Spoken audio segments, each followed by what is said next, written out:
but just building the relationships with the sellers prior to this, before you even go into the due diligence. And so the seller did ask me, he was like, where did you come from? Like, I like anybody asked me prior to, submitting LOIs or anything, and you just came in here, you just sweet talk me, and now you got me to agree to all of this stuff. I was like, I want to make sure I'm taking care of my people.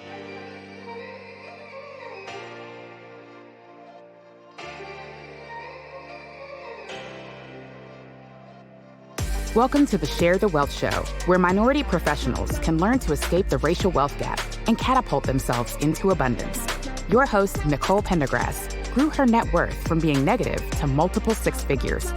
Join her on her investigative mission to expose secret strategies of the wealthy so we can all have the tools needed to build the life and legacy we were created to possess. Now it's time for the show. Hey guys, so we're back again. This is the second part of the episode with today's guest. I need you, if you have not heard part one, go back to the previous episode and listen to that first, and then come back and join us here today. You need to hear the whole conversation. This is why we split into two parts. There's so many nuggets. It's so juicy. Go back and listen to the first part. Just chatting for a long time because we got so much gems and things to unearth here. But if somebody is looking to buy a building, like they're looking at a 5 unit or a 10 or whatever they're looking to do, and they're doing a walkthrough. Maybe they're newer in the game, maybe they have some smaller, maybe they've bought their own single family house, the one that they live in kind of thing.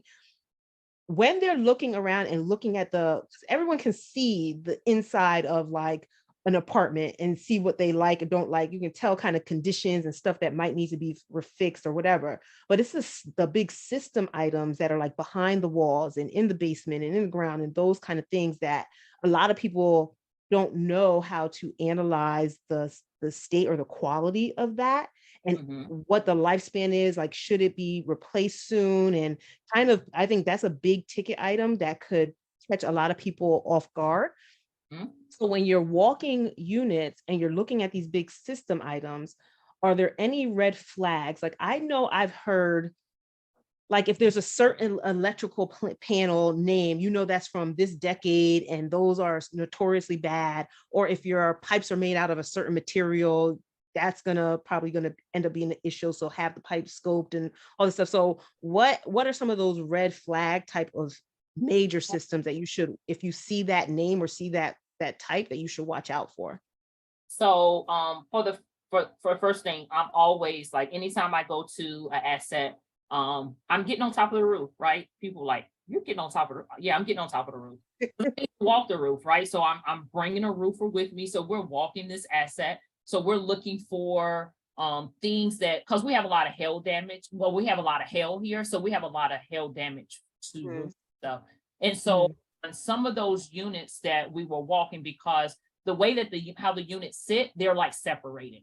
So we walked one like big long thing of the units, there was no hail damage. We got on the other one and hail damage. I mean, the hail tore up the roof. That's one of the things that we look for. I always bring a plumber. I always bring all of the major players out. So your plumbers, your roofers, your HVAC guys, and your electrician. I always walk with them because the other stuff we can do is almost cosmetic stuff. But ticket items, I always bring those guys with me. The ones that are master electrician, master plumbers, I bring those guys with me because I want to make sure that I'm giving them the quote, the people that have hired me to do the project management, I'm giving them a quote that's reasonable and a quote that's true to what they really need. So we have a plumber come out there and they'll run a scope, right? So a lot of people be like, how do you get plumbers? I built relationships with these guys, right? And I'd be like, hey, this is going to be a deal that we're probably going to take down. So I need you to meet me at 123 Main Street. So we're running scope just to see if there's anything. And in that 22 unit, we ran the scope in for the drains. And so there were a lot of things that we found, like some of the pipes were broken, right? So they wouldn't have known this. They would have found it on their due diligence, but why go into the due diligence period and there's pipe to be broke? So you can have that conversation prior to going into due diligence. So the guy that was buying it, he was like, see, this is why I hired you. Because we would have never thought to do this. Like we would have done this on our due diligence. We would have never did this prior, right? But we also had to get approval from the seller to do it. Because, sometimes the seller be like, no, you can do that on due diligence. I don't want you doing that. Just submit the LOI. And then after you do that, then, you can get that. But I wanted them to agree, because if we could find these problems prior to enter into a contract with them, it gave us negotiation power, right? And so we scoped it, we found some cracks. So we had a conversation with them. Of course, the electrical panel needed to be updated. So that was a no-brainer. The electrician, he looked at a couple of them, and they had already told us that there were previous fires. So we kind of knew that there probably was electrical problems. So it wasn't anything that was shocking or surprising to us. And then the HVAC, it wasn't much for the HVAC because they had already replaced the HVAC like 3 years ago. So it wasn't much other than cleaning the ducts and, going in and doing just like regular maintenance and stuff on it. But just building the relationships with the sellers prior to this, before you even go into the due diligence. And so the seller did ask me, he was like, where did you come from? Like, I like anybody ask me prior to, submitting LOIs or anything, and you just came in here, you just sweet talk me, and now you got me to agree to all of this stuff. I was like, I want to make sure I'm taking care of my people. And he was like, slick. I was like, oh my gosh. But he was so sweet. He was a 78-year-old man, but he's really, really nice. And he was like, I've never had anybody sweet talk me into letting somebody do this on my property prior to due diligence. Now you're going to be negotiating price down and everything. I said, but there's some cracks out there. So, would you want somebody doing this to you? And he was like, yeah, I agree. But I'm old. I didn't know it was going to be cracks out there. I said, I know you did. This is why I'm here. So, and you know what? Oh no, go ahead, finish. No, so that's what I was going to say. Those are some of the major things. Everything else we can work with, right? So, okay. But yeah, those are the things that I really and truly look for. Okay. So no, and that makes perfect sense. And so I have never heard of that either. Most of the time people will go through, put their LOI, make assumptions, like they'll do a walkthrough like before an LOI, but normally you're not scoping lines at that point. Like you might, look visually to see what you can see. Maybe if you look at the electrical panel and it's a certain like brand name or something, and I don't even remember what that one is, but I think I have it written down somewhere. I'll put that in the show notes.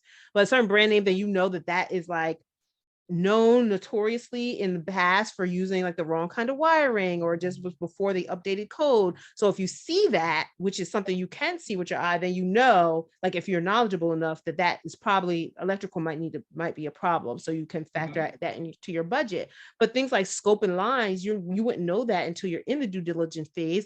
The problem is with that, if you're waiting until that point to do it, well, so one, you might get resistance from some sellers who don't want you to do that upfront. And especially if it's a hot market like it was the last couple of years, then you're going to lose out on a lot of bids if you're trying to do that before the due diligence period. But the problem is if you do it during due diligence and you find these issues, now you got to go back and retrade. And retrading is frowned upon, right? And retrading means that you're going back and you offered $100,000 and you got to go back and say, all right, now I can give you 60 because we found XYZ problems. But it's kind of like an expectation for you to know or budget for XYZ problems in your offer. But how can you budget for some unknown things like that in your offer? Like you just have to be super conservative.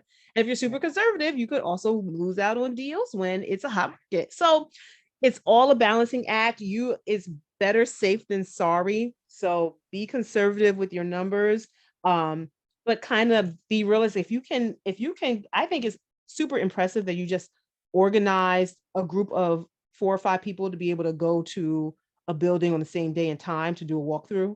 Because I know, or trying to get 3 or more people, even 2 people, just to even do a Zoom call. It's like everybody got 50 million things to do. You can't coordinate no time. And so now you're getting all these contractors to come out at the same time to do a walkthrough in a building. But like you said, it's relationships and it's building that up. How do you do that if like it's your first one? Like let's say you haven't bought a building yet, and you know the importance of building your team. So you've been having calls with people and starting to try to build relationships, but you're not proven yet, right? So how can you still convince the appropriate people to come out to do a walkthrough? Because then they could do a walkthrough and not an offer on the building and not get it. But are they going to walk through with you on every building? Because you could be walking through a lot before you finally get an offer submitted where you actually get that project. You know what I mean? How do you Yes. mitigate that? So I think for me, I love building relationship, right? So I have honest conversations. These are the hard conversations that we have with contractors or trades. And I let them know that, hey, there are going to be opportunities that are going to come on, and we may not get all of them. But when I need you to walk a building, I want you to be available for us to walk the building, right? So I'll pay for gas, I'll pay for lunch. And of course, if we get the deal, you will actually get the job. But I need to be able to rely on you, because now I'm building up the pipeline for these deals to come through. And once these deals start coming through, we're going to be really, really busy.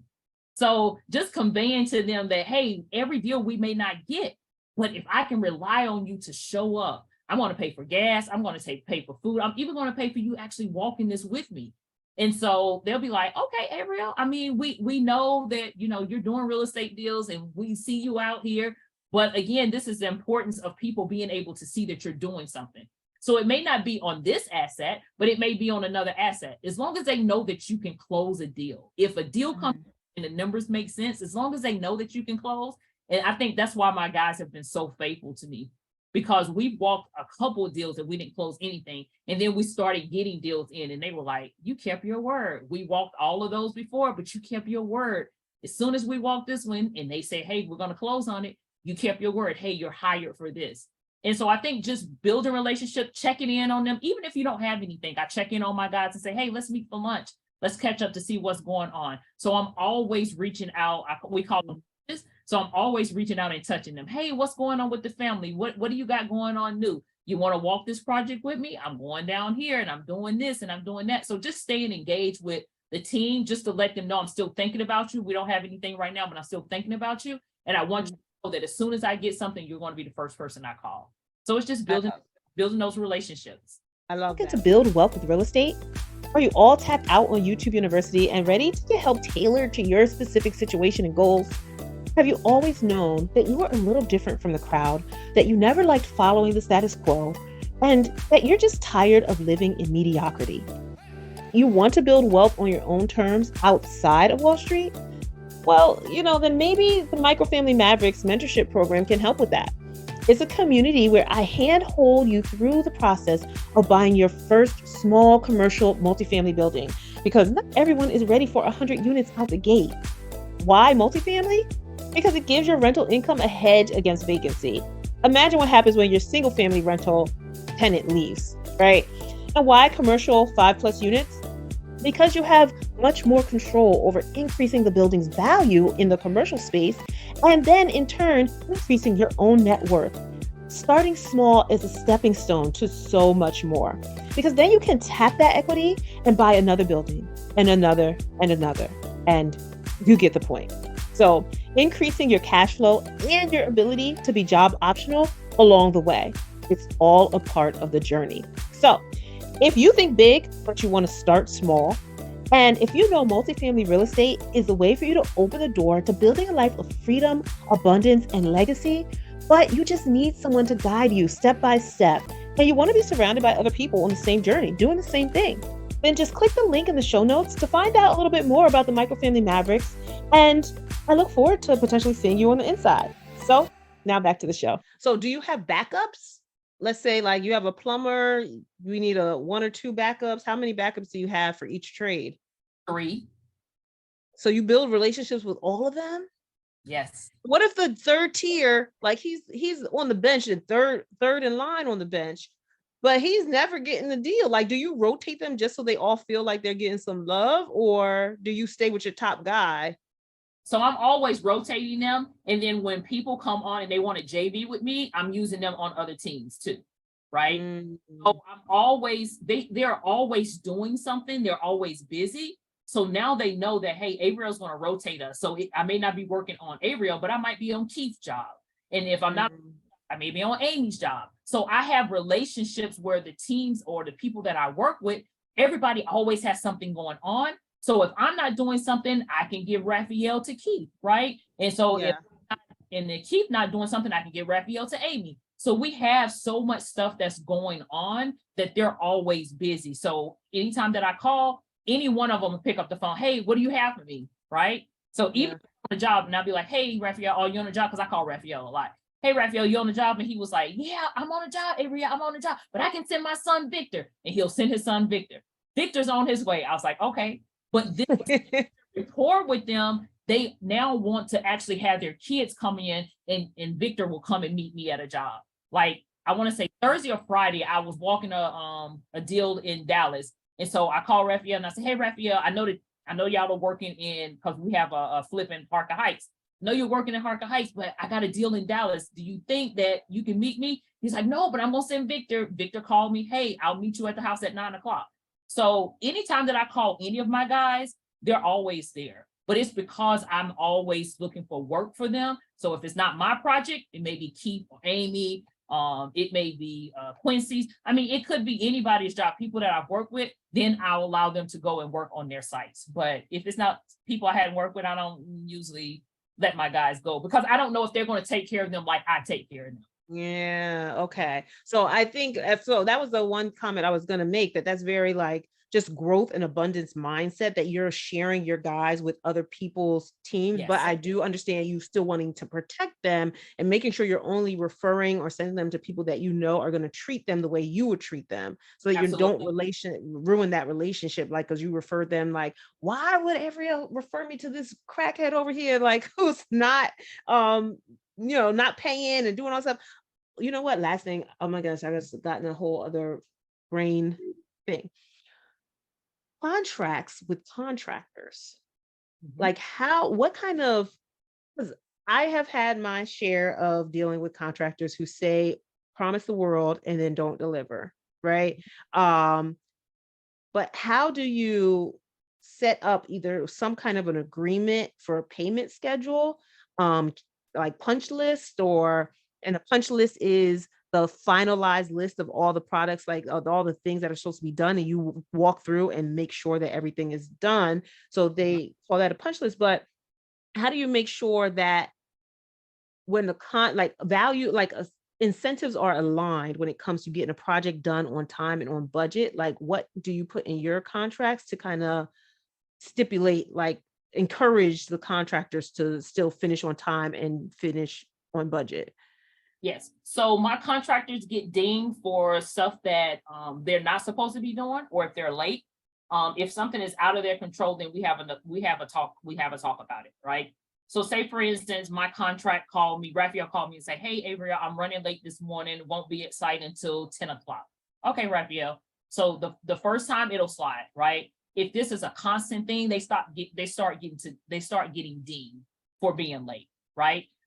If I have a infraction on my site, if there is an inspection that happens and I fail, then they get dinged, right? So it could be $500, it could be $1,000 that they get dinged for. But if I fail an inspection, because that inspection now keeps me from moving forward and getting this project to the finish line, they get dinged for that. But now if Raphael and them gets me all passed, they get me all green tags, and I'm still on the move and I'm still getting the project moved the way that it's supposed to be moved, then they get awarded for that. They get awarded, right? So it is a give and take with them. So you have to let contractors know this is still my site, right? And you're still going to do what you're supposed to do. You got hired to do a job. And so inside of my contract that my attorney writes up, they get dinged for things, they get rewarded for other things that they may do. So it's good to have contracts in place, and it's good to have conversations with them to let them know up front, hey, this is what I expect of you. This is what's going to happen if you don't comply. And this is what happens if you do what you're supposed to do. So I also have contractors say Raphael is the lead on this. If Raphael falls off, then Victor comes on, which is his son, right? Victor owns his own company also. So both of them they own separate companies, but they work together sometimes. So if Raphael falls off, Victor comes on. And if Victor falls off, then I may have a Keith's team come on. So it just depends on what we have going on in the flow of everything. But it doesn't matter what happens to my contractors. I always have another set of contractors that can pick up. So there's no delays, there's no work stoppages. And so a lot of times when people have mishaps at a site, they'd be like, oh, I got a work stoppage, or my contractors walked off and I don't have anybody. Now you have to go out there and look for other contractors. This is why it's so important to have at least 2 or 3 contractors in the pipeline, because if one falls off, you can actually still pick up with another one.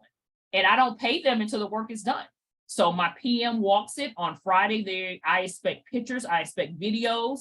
And so whatever phase we're in, if that phase is not completed on that Friday, they don't get paid. So you by the work you complete. You don't get paid by starting a project. You get paid by the work you complete. So yes, every project has a different phase, and then that phase is supposed to be done in a certain time frame, and now you can pay based on that phase, and now it goes to the next. So how many phases do a project normally have? So it just depends on the size of the house. So if I have a house that is, say, 1,800 square feet, then each phase could take about 2.5, 3 weeks. Okay. Great. So that makes sense, because I've heard a lot about paying contractors like a third up front, a third when a certain amount of like predetermined items are done, and then the final third once you finalize the last punch list walkthrough. So you're shaking your head no. So you don't do thirds. So yeah, it's a smaller, but you do a smaller breakdown than thirds. So what I do is that they have to be able to float the project. So to get the project started, you have to be able to use your own money, your own materials to get the stuff, and then right? Mm-hmm. So when we first take on a deal, if I call Raphael, I say, hey, Raphael, y'all can start a demo. He'd be like, okay, can you get the dumpster? The only thing that I will order for them is the dumpster, right? Mm-hmm. So the dumpster, but the demo, tearing out stuff and then replacing everything to get started, like with the framing and all of that, they're responsible for that. So I only work with contractors that can float projects. So if you can't float a project for 2 or 3 weeks, I don't want to work with you, because that means that there's something financially that I need to be careful about. And so I'm not giving you any money up front, because you could take my money for a different project. So if you can float a project for 3 weeks, then you're somebody that I want to work with. But if you can't float a project for 3 weeks, I'm not interested. Oh, that's a major vetting gem right there. You got to float your own project. Like, you just got to have the finances. Like I have hired a contractor who didn't have a car and, talks the best game and how good he is and all this stuff. A great talker. And I'd go drive 30 minutes out the way to pick him up, take him to the house. Then he either gets a friend to pick him up, or I have to go drive him back. And after doing that a couple times, I was like, what the hell am I doing? Like, I'm not doing this no more. Like, you got to have your own transportation. I'm not driving you all around. Like, this is crazy. And then he ended up, gifting me and not even finishing up a job. Like, and I don't even think, like, I didn't give him the final amount, but I gave him enough up, like, in between that he could just not finish what he was supposed to. Okay. Enough of my worries and woes. Okay, tell us about, because all the information you shared so far and all just the mindset and the tips and the type of contractor to look for, what should be in your contract, all that stuff, that's super valuable just in this one conversation. But I know you mentioned your coaching program. So what does that look like? Because I feel like that's super valuable for people who are at least want to learn the contracting and project management side of things, so that when they start buying multifamilies or whatever else whatever real estate they're looking for, they can have that as a framework to use for value add projects. So what's your coaching look like? So I have different tiers of coaching programs. And so, the one, if you don't know anything about real estate, so you're just getting started, you're a newbie and you want to learn, because some of the lingo that I use sometimes, and people are like, what does that mean? Like, what is GC? It's general contractor, right? So if you're interested in learning just about real estate to see if this is something that you'll be interested in, we have that tier. And then we have a tier where we're taking you through a flip. So from start to finish, I have my business attorney that comes on. She shows you how to do the structuring of your entity. I have a CPA that comes on that tells you all of the tax advantages that you have, the things of how your books and stuff, your bookkeeping should look. I have my trademark attorney that comes on. And the reason that I added my trademark attorney was because people will see you start making money, and then they will start to try to take your likeness and use it, and it creates confusion in the marketplace. So I had to send a cease and desist to someone that was trying to use my likeness.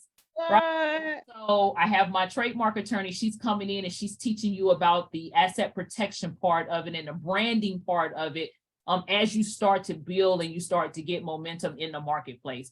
And then we'll go through the flip. So I introduce you to the title companies that I use. Most of them are nationwide, so it doesn't matter if you're flipping in Chicago, you can use Chicago title. If you're flipping in St. Louis, you still can use Chicago title because Chicago title is nationwide. And so I try to work with companies that are nationwide. So if I'm teaching someone in another state, they wouldn't have the confusion because now they speak the same language at the title company. Mm-hmm. The attorney office, they have partnerships that are nationwide. So if you work with us, we have my attorney that reaches out to other attorneys and say, hey, I have an individual that is in Avriel's coaching program. We need you to take care of them for all of their closings or whatever. So we have that relationship. And then I teach you from A to Z about the flipping, building relationships with contractors, the how to vet contractors, how to vet your project manager, how to question them, the insurance that you need to look for. So we go through all of that.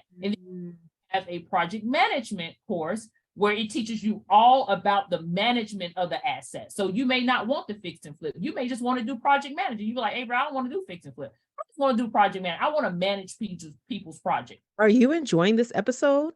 Then stop what you're doing right now. Head over to Apple Podcasts and leave us a rating and review.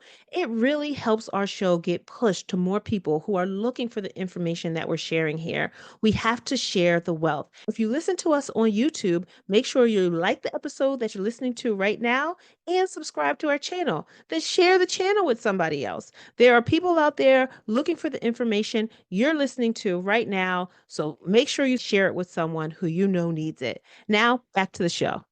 So then I have a project management course. And so I'm creating also what I call my VIP days, where there are VIP days with Avriel. So you get to spend a day or a weekend or a week with me, depending on which package you select. And we go through everything. If you want me to build out your course, I bring my team, I bring my capital, we go looking for deals. We build out everything for you. So depending on what you want, we're trying to service you at a level of excellence, because when I came in, I wanted to see more women, right? I have nothing against all, but I want to see more women in the field. And so my mission is to go out and create a whole bunch of Avriels in the world so we can dominate when it comes to the project management and the fix and flip. So when they see a Nicole, they be like, oh yeah, that's part of Avriel's team right there. Yeah. In the field. So those are things that I have coming down the pipeline. Still working on packaging all of my one-on-ones which are my larger packages, what I call my VIP days. But the other we have access to those now. And so those are the coaching packages. Nice. So you'll definitely have to send me information about if people are interested, like how do they find out more information, if there's like a website they should go to or a call they should schedule. So whatever that is, we will have that in the show notes as well. Okay. But oh my gosh, this has been, oh my God, I feel like there's no way. And guys, even if no matter what aspect of real estate that you are looking to do, if you want to do fix and flips, if you want to do buy and holds, but if you're looking at any kind of value add type of proposition, which can be a flip or hold, because when you're holding real estate, you can do all the rehab that's necessary, and then you can refinance because now you push the value up, and now you can pull your equity back out and use that to go buy another one. So that's another strategy in how to grow your portfolio. So you can, take it either way. You can flip single family, you can flip multifamilies, like you can keep them. So you just got to figure out what works for you. But the rehab and knowing the systems and knowing, even if you're like just doing unit turns, like what needs to be fixed in the unit when you're repositioning it between tenants, like all of that is very crucial across the board, no matter what your strategy is. So I think this information and her coaching program would be just useful for anybody looking to get into real estate and to have more of a foothold and stronghold into the construction or project management side of real estate and using that as value creation. So I love it. So right now we're actually going to transition to the final segment. So my people know that I always say this is the final segment that I talk about with every guest, and I always want a name for the segment, and I never have a name for it. I'm like, oh, what am I gonna call this thing?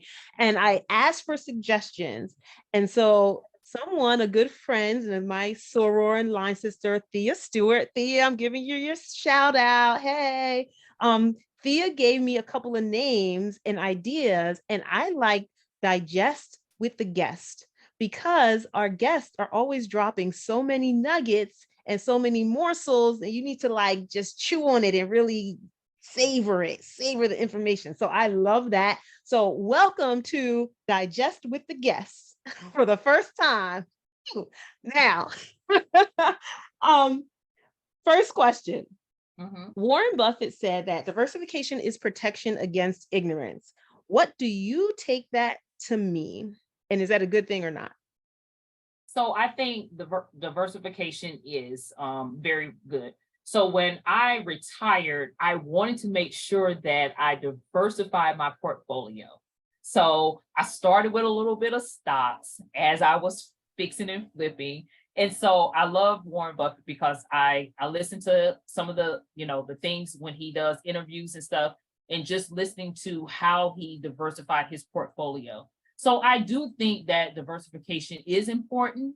I'm always trying to find something to diversify my portfolio, but I want to make sure that they all make sense and they all can commingle together.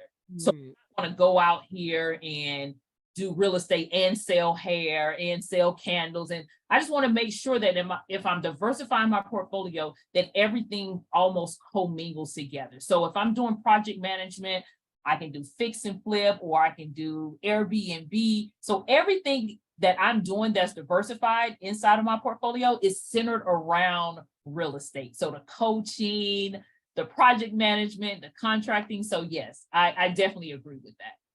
Oh, I love that too. Because like basically making sure things are vertically integrated. So Absolutely. If you wanted to open your own title company, you could do that. That would just go with it's diversified, but it fits with everything else. I love that. Yes. Have you played Monopoly before?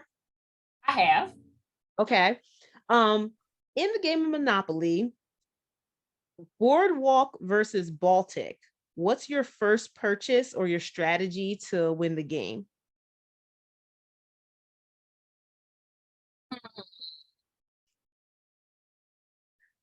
Torn on that one. Boardwalk go. Boardwalk? Okay, why? Boardwalk. And I think Boardwalk, remembering playing the game of Monopoly, the Boardwalk, I think for me, it was a little more opportunity on the Boardwalk for me. It made me really, really think about the moves that I was going to make and the things that I was going to buy on the Boardwalk. So I think that's why I want to stick with Boardwalk. Okay, sounds good. What does wealth mean to you?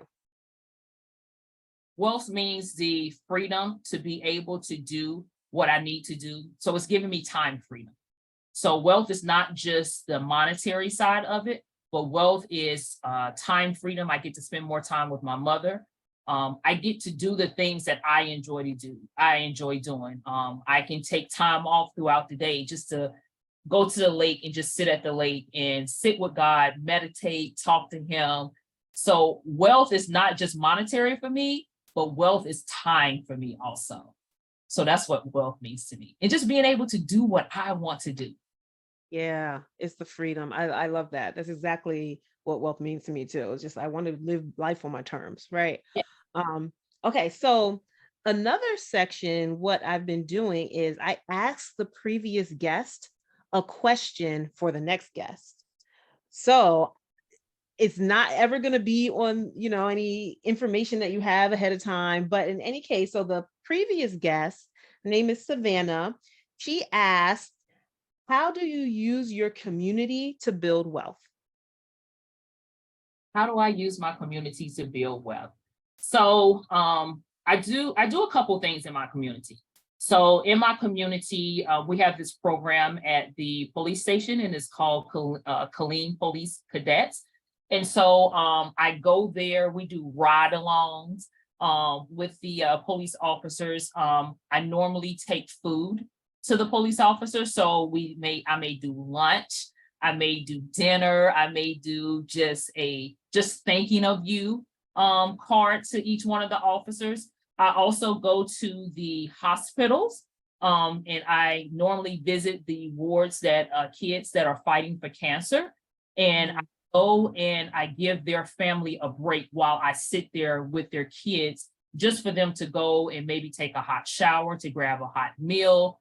And for me, I think that's giving back. And a lot of people will be like, hey, this wasn't monetary, but it was enough to make me feel like I'm grateful and I'm wealthy, because you have given me the freedom to do what I needed to do while still not worrying about what's going on with my child. And even the police officers, like, hey, just for somebody giving back to us, it makes us feel like we're appreciated and welcome. So that's what I do in the community. I don't know if it's really wealth building in the community, but that's my support of showing how I care. And so I plan on doing more in the future as it relates to giving back. Yeah, that's what I do right now. No, but I still love that, because it may not be wealth building in a traditional sense of like money wealth, but wealth is a variety of things for different people. And that's where the question, what does wealth mean to you? Because it's not always about the money. And for most people, it's not. It's about the support. So you giving wealth and appreciation and support and mindset and that kind of thing. So I love that. All right. Second to last question. What is your question for the next guest? What would be my question to them? Because mine would probably be centered around what's the best business practice that you can give to someone that may be just starting on their entrepreneur journey, that wants to take that leap, but they're afraid. What advice would you give them? So what's the best advice? Would you give someone that wants to take a leap of faith in the entrepreneur journey, but they just don't know how? Okay. I like it. That's a great question. Yay! This has been so exciting. Thank you again. No problem. I know the listeners and I are very grateful for the information that you shared with us today, and for you even just coming on and spending time. We're super, super grateful. There's so many gems and nuggets that we have to still digest after we finish listening. Make sure you take all your notes and you use this information and draw from that when you start applying it and looking for your next real estate purchase. So how can people get in touch with you? And if they want to connect with you or follow you, social media, like where should they go? So across all social media, it's going to be Avriel DuVerney. So it's my name spelled out on Facebook. On Instagram is Avriel, the number 4 EV. On TikTok, it's the same, Avriel, the number 4 on VE. And then on LinkedIn, it's my name, Avriel DuVerney. So that's where they can find me if they're looking for me. Yay. Okay. And we will have all the links to social media in the show notes. Because if I close my eyes right now, I would not spell your name right. I have to look at the thing. But anyway, we will have all the links in the show notes. People, please go click the show notes and get to her socials and follow her and whatever else you need to do to get the information. And just, I know she shares a ton of value on social media. So please, if this has been a great episode for you, you've learned a lot, you've gotten all of the gems and morsels, right? Do a subscribe. I wanted to say smash the like button because my kids watch YouTube way too much, but this is on YouTube too. So smash that like button, right? And then also rate and review us on Apple Podcasts or wherever else you listen to us in your platform, whatever your social media platform is. So thank you. That just helps us get this message and get what Avriel shared with us out to everybody. So, or to more people, right? Anyway, comment, like, subscribe, wherever you looking, listening, watching, wherever that's happening. Do that so we can grow and share the wealth with more people and we can all prosper together. And I'll see you at the next show.